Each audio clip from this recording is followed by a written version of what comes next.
Assalamualaikum warahmatullahi wabarakatuh. Di sini kami dari kelompok Antroposfer ingin mempresentasikan hasil kerjaan kami, yaitu tentang lapisan bumi, salah satunya adalah antroposfer. Sebelum kami menjelaskan apa itu antroposfer, kami akan memperkenalkan diri kami masing-masing. Dimulai dari saya sendiri. Hai. Hai. Halo.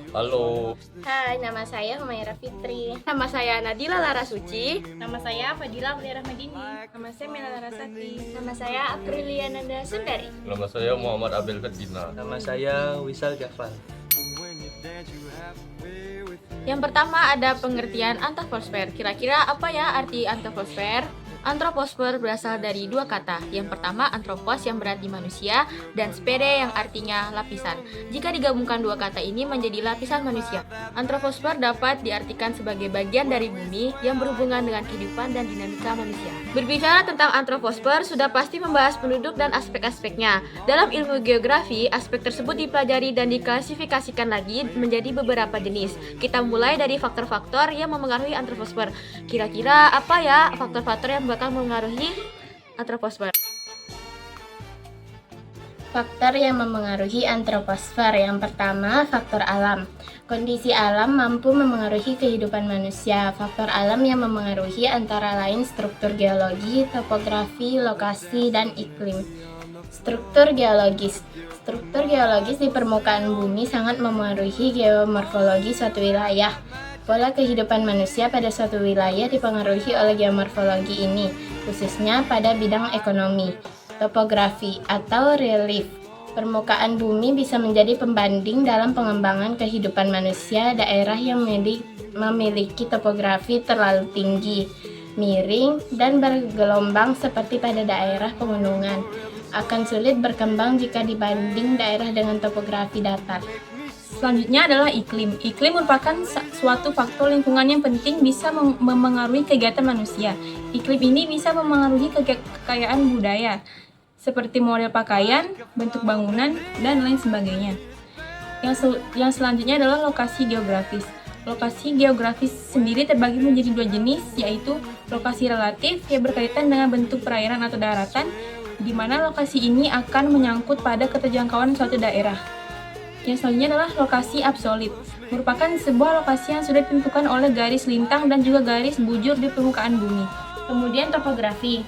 Topografi atau relief, permukaan bumi bisa menjadi pembanding dalam pengembang kehidupan manusia. Daerah yang memiliki topografi terlalu tinggi, miring, dan bergelombang seperti pada daerah pegunungan akan sulit berkembang jika dibanding daerah dengan topografi datar. Lokasi geografis dan topografi suatu daerah menjadi faktor dari kehidupan manusia. Selanjutnya, struktur geologis. Struktur geologis di permukaan bumi sangat memengaruhi geomorfologi suatu wilayah. Pola kehidupan manusia pada suatu wilayah dipengaruhi oleh geomorfologi, ini khususnya pada bidang ekonomi. Faktor yang memengaruhi antroposfer yang kedua yaitu faktor adaptasi manusia. Faktor adaptasi manusia dibedakan atau dibagi menjadi 4 bagian, yaitu adaptasi fisiologis, yaitu merupakan bentuk adaptasi sifat fisik manusia dengan lingkungan sekitarnya. Yang kedua, adaptasi morfologis, yakni adaptasi bentuk tubuh terhadap kondisi geografis di wilayahnya. Yang ketiga, adaptasi budaya.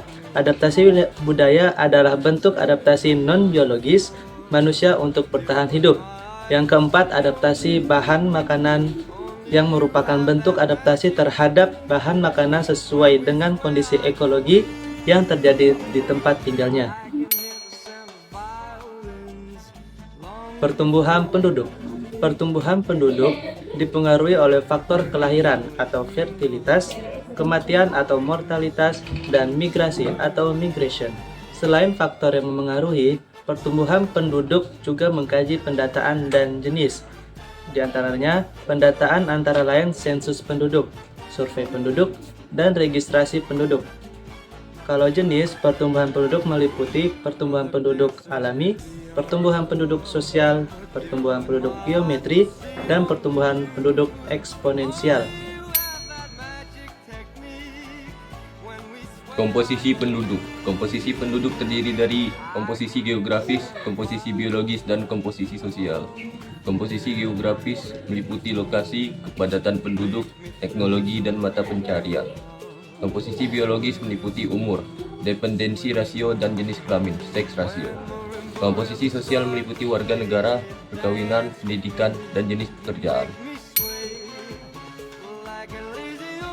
Angka kelahiran. Dalam materi antroposfer, kamu pun akan mempelajari mengenai submateri angka kelahiran sebagai salah satu bagian penting. Angka kelahiran dibedakan menjadi angka kelahiran kasar atau crude birth rate (CBR), kelahiran umum atau general fertility rate (GFR), dan angka kelahiran menurut umur atau age specific fertility atau birth rate (ASFR atau ASFR). Angka kelahiran kasar merupakan jumlah kelahiran hidup dari 1.000 orang dalam 1 tahun. Angka kelahiran umum merupakan jumlah kelahiran hidup dari 1.000 wanita usia reproduksi 15-44 tahun dalam setahun. Dan angka kelahiran menurut umur merupakan jumlah kelahiran hidup dari 1.000 wanita usia tertentu dalam setahun. Masing-masing jenis itu memiliki rumus untuk menghitungnya. Kematian.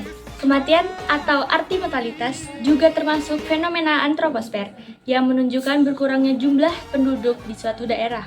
Fenomena yang satu ini bisa disebabkan oleh banyak hal. Di antaranya yaitu usia yang sudah tua, menderitanya penyakit tertentu, kecelakaan, dan lain-lain. Migrasi. Migrasi adalah perpindahan dari satu tempat ke tempat lain. Migrasi dapat dijadikan sebagai faktor perhitungan antroposfer karena terkait dengan tempat tinggal penduduk. Migrasi dapat bersifat sementara dan dapat juga bersifat menetap. Sekian presentasi kami, mohon maaf jika ada kesalahan kata dan minimnya informasi dalam video ini. Akhirul kalam. Wassalamualaikum warahmatullahi wabarakatuh.